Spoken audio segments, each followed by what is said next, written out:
12 अगस्त 1973 को मुंबई में एक दिल दहला देने वाला हादसा हुआ कि इस खबर को न्यूज में देखने के बाद बॉलीवुड वालों को विश्वास नहीं हो रहा था कि ऐसा कुछ हो भी सकता है। ये वो मंदिर था जहां फेमस टी सीरीज कंपनी के मालिक गुलशन कुमार सुबह 10 बजे पूजा करने पहुंचे थे।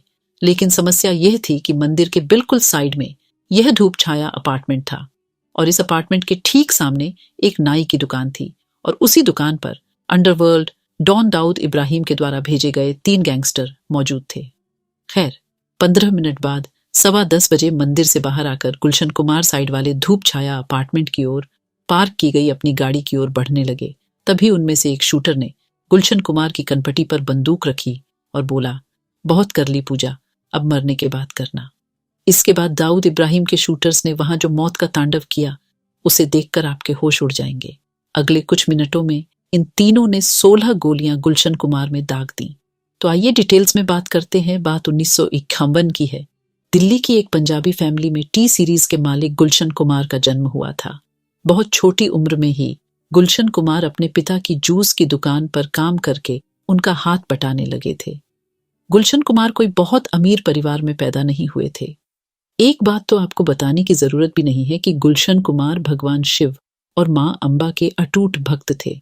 वास्तव में 1983 में जब गुलशन कुमार ने कंपनी का नाम टी सीरीज रखा तो टी का मतलब भी त्रिशूल था।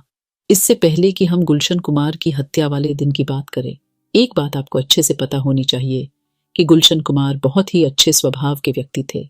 वे हमेशा नए लोगों को मौका देते थे, जैसे अनुराधा पौडवाल, सोनू निगम, कुमार सानू और म्यूजिक डायरेक्टर नदीम श्रवण।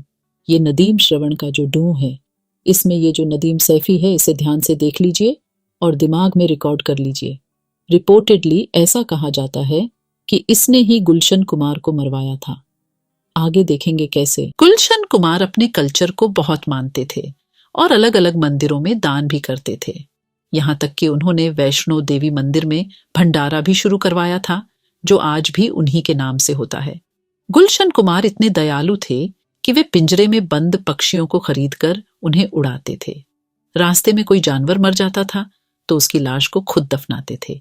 यह बात इतनी आसानी से हजम नहीं होती कि जिस व्यक्ति ने पूरी जिंदगी दूसरों का भला किया, गैंगस्टर्स ने मिलकर उसी को मार दिया।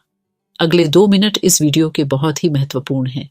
बस ध्यान से समझ लीजिए कि गुलशन कुमार की हत्या का 1990 में रिलीज हुई आशिकी फिल्म से क्या कनेक्शन है। ये देखिए, आपकी स्क्रीन पर यह बहुत ही टैलेंटेड म्यूजिक डायरेक्टर नदीम और श्रवण हैं। टी सीरीज ने फिल्म आशिकी के गाने कंपोज करने का मौका एक उभरती हुई जोड़ी को दिया, जो थी नदीम श्रवण की। इस फिल्म के गानों की 20 मिलियन कॉपियां बिकी और इस सफलता की वजह से टी सीरीज के सारे गानों में लगभग नदीम श्रवण का ही म्यूजिक चलता था। बहुत अच्छे म्यूजिक डायरेक्टर बनने के बाद नदीम ने गाना गाने की भी सोची। नदीम म्यूजिक डायरेक्टर तो अच्छे थे, पर गाने के मामले में उनका हाथ थोड़ा तंग था। वास्तव में गुलशन कुमार ने नदीम को सलाह दी कि तुम गाना मत गाओ, लेकिन उसने माना नहीं। दोस्ती की वजह से गुलशन कुमार नदीम के कुछ गाने जैसे हाय अजनबी को प्रमोट करने के लिए तैयार हो गए। जैसा कि गुलशन कुमार को लगा, इन गानों पर कोई खास रिस्पॉन्स नहीं आया और एल्बम पिट गई। जब कंपनी को काफी बड़ा नुकसान होने लगा तो गुलशन कुमार ने नदीम के गानों को प्रमोट करना बिल्कुल बंद कर दिया और टी सीरीज 90 के दशक के मध्य में इतना बड़ा ब्रांड बन चुका था कि भारत में रिलीज होने वाले कुल गानों में से 65% गानों के राइट्स टी सीरीज के पास ही थे। अगर टी सीरीज उस समय किसी के एल्बम के राइट्स नहीं खरीदती थी तो उसके चलने के चांस बहुत ही कम हो जाते थे। नदीम को यह बात खटक गई कि न तो गुलशन कुमार उसे काम दे रहे थे और न ही उसके गाने प्रमोट कर रहे थे। इसी बात का बदला लेने के लिए उसने गुलशन कुमार को जान से मारने की सोची। और चौंकाने वाली बात यह है कि गुलशन कुमार को मरवाने के लिए नदीम ने सुपारी भी दी। तो किसको? अंडरवर्ल्ड डॉन दाऊद इब्राहिम को। आप लोग ध्यान से सुनिए। ये दाऊद इब्राहिम है दुनिया का सबसे मशहूर अंडरवर्ल्ड डॉन और इसके साथ सहयोग देने वाला यह इसका भाई अनीस इब्राहिम है।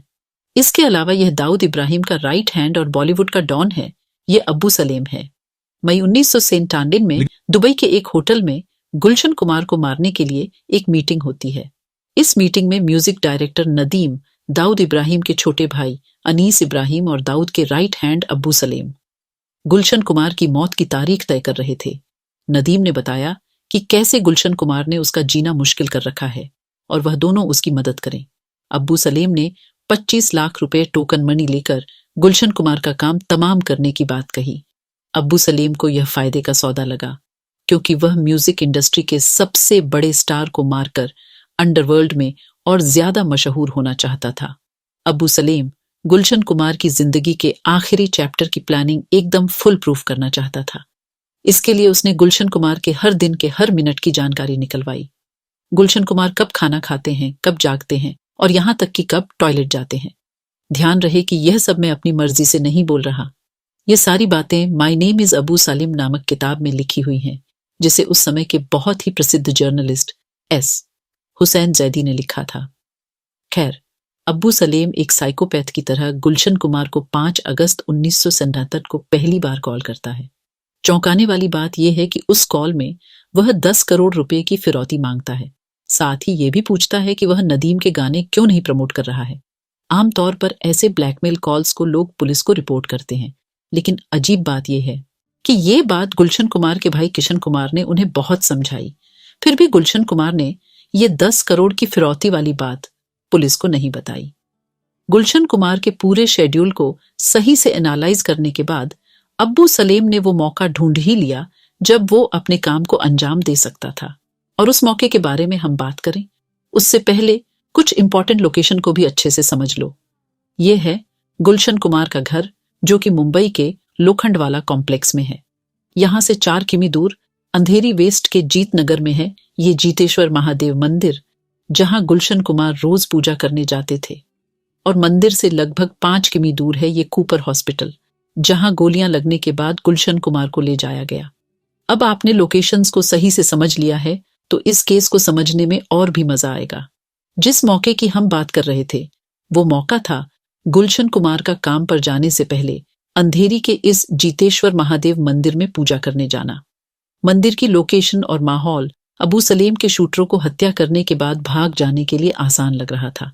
आप लोगों के सामने डेट्स को लेकर क्लैरिटी भी मैं अभी से ही रखना चाहता हूं। गुलशन कुमार के पास पहली धमकी का कॉल 5 अगस्त 1977 को आया था। दूसरी धमकी का कॉल 9 अगस्त 1977 को आया था और फाइनल अटैक आज के दिन यानी 12 अगस्त 1997 को हुआ था।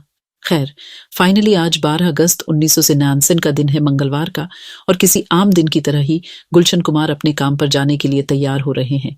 उन्होंने सफेद कुर्ता और सफेद चप्पल पहनी है। घर से मंदिर जाने के लिए गुलशन कुमार अपनी मरून कलर की मारुति एस्टीम में अपने ड्राइवर रूपलाल सरोज के साथ निकलते हैं। उनकी गाड़ी सुबह 10 बजे जीतेश्वर महादेव मंदिर के बाहर आकर रुकती है। हमेशा की तरह उनका ड्राइवर कार को मंदिर से 6 फीट दूर धूप छाया अपार्टमेंट के बाहर पार्क करता है और गुलशन कुमार गाड़ी से उतरकर मंदिर में जाने लगते हैं। जैसे ही 15 मिनट बाद गुलशन कुमार मंदिर से बाहर आते हैं तो उनका ड्राइवर रूपलाल उनसे रोज की तरह ही पूजा की थाली ले लेता है कि गुलशन कुमार इस मंदिर में गए थे। इसके जस्ट साइड में ये धूप छाया अपार्टमेंट है और उसके जस्ट सामने ये गाड़ी खड़ी हुई है।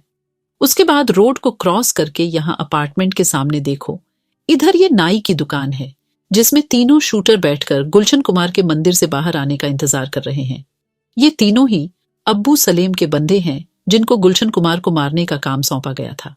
जैसे ही गुलशन कुमार अपनी कार के पास पहुंचे, उनके पीछे से अब्दुल रौफ ने उनकी कनपटी पर गन तानी और बोला, बहुत कर ली पूजा, अब मरने के बाद करना।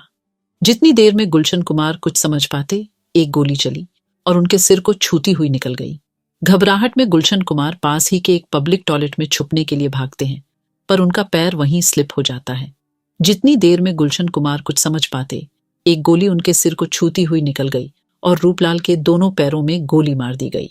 सबसे चौंकाने वाली बात यह है कि 3 गोलियां लगने के बाद भी गुलशन कुमार पास के घरों में हाथ जोड़कर मदद मांगते हैं, पर लोग उन्हें देखकर अपने गेट्स बंद कर देते हैं।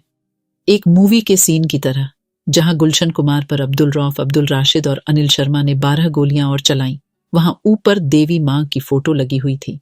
जिस मंदिर को गुलशन कुमार ने खुद रेनोवेट करवाया था, आज उसी के पास उनका अंत इस भयानक तरीके से हो रहा था। ये बात सुनकर आपके होश उड़ जाएंगे कि जब तक ये मर्डर सीन चल रहा था, तब तक अब्बू सलेम फोन पर गुलशन कुमार की चीखें सुन रहा था। अगले दिन ही गुलशन कुमार की बॉडी को लास्ट राइट के लिए दिल्ली ले जाया गया, तो इनमें से अब्दुल रऊफ को 2001 में कोलकाता में अरेस्ट किया गया। 2001 में ही पहला ट्रायल हुआ जिसमें 19 लोगों पर इस मर्डर के चार्जेस लगाए गए। अब्दुल रऊफ को उम्र कैद की सजा हुई और बाकी सबको प्रॉपर सबूत न होने के कारण रिहा कर दिया गया। बात अगर म्यूजिक डायरेक्टर नदीम सैफी की करें तो वो मर्डर के तुरंत बाद ही देश छोड़क